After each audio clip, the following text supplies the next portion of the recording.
డబ్బులు ఆస్తుల కోసం కొంతమంది మనుషులు ఎంతకైనా తెగిస్తున్నారు. ఆయన వారిని సైతం కడతీర్చడానికి వెనకడుగు వేయడం లేదు. తల్లి, చెల్లి, అన్న, తమ్ముడు ఇలాంటి బంధాలు ఏమీ చూడడం లేదు. ఆస్తిని, డబ్బును దక్కించుకోవడం కోసం సొంత కుటుంబ సభ్యుల ప్రాణాల్ని అవలీలగా తీసేస్తున్నారు. కానీ చేసిన తప్పును చాలా రోజులు దాచలేరు కదా. అందుకే చివరికి పోలీసులకు చిక్కి ఊచలు లెక్కిస్తున్నారు. ఇలాగే 20 గుంటల భూమి కోసం నవమాసాలు మోసి కని పెంచిన కన్న తల్లిని చంపేసింది ఓ కూతురు.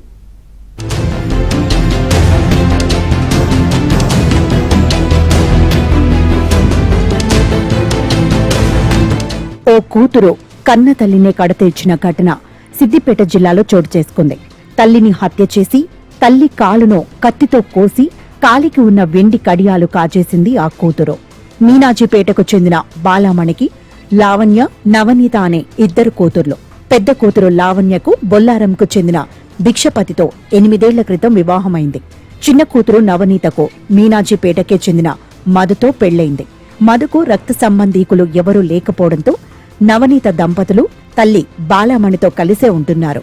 బాలామణి తమకున్న 2 ఎకరాల వ్యవసాయ భూమిలో కొంత భూమిని గతంలో పెద్ద కూతురు లావణ్య పేరు మీద రాసింది. తునికి బొల్లారం సమీపంలోని భూమిని అమ్మి వచ్చిన డబ్బును చిన్న కూతురు నవనీతకు ఇచ్చింది. మరో 20 గుంటల భూమిని లావణ్యకి ఇవ్వాలని, అది పోగా మిగిలిన భూమిని నవనీతకు ఇవ్వాలని అనుకుంది. ఇదే విషయాన్ని నవనీతకు చెప్పింది తల్లి. అక్కకు భూమి ఇవ్వడం ఇష్టం లేని నవనీత తల్లితో గొడవ పడింది. మరోపక్క బాలామణి కొద్ది నెలల క్రితం అక్క కొడుకు రాయని గౌరయ్యకు 3 లక్షలు అప్పుగా ఇచ్చింది. ఆ విషయంలో బాలమణి, గౌరయ్యకు గొడవలు ఉన్నాయి. ఇలా అయితే తనకు భూమి రాదు అని తల్లిని చంపేందుకు పథకం వేసింది చిన్న కూతురు.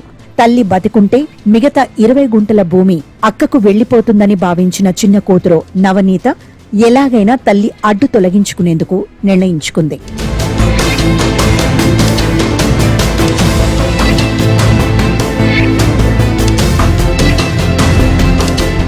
తల్లిని హత్య చేసేందుకు భర్తతో పాటు తన తల్లి దగ్గర 3 లక్షల అప్పుగా తీసుకున్న గౌరయ్యతో చెయ్యి కలిపింది.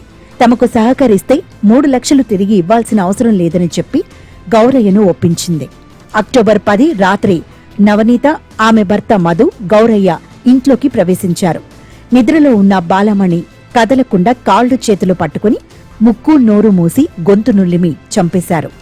అనంతరం బాలమణి మృతదేహాన్ని ప్లాస్టిక్ కవర్లో చుట్టి గౌరయ్య తెచ్చిన ఆటోలో ఎక్కించి అయ్యప్ప చెరువు వద్దకు తీసుకెళ్లారు.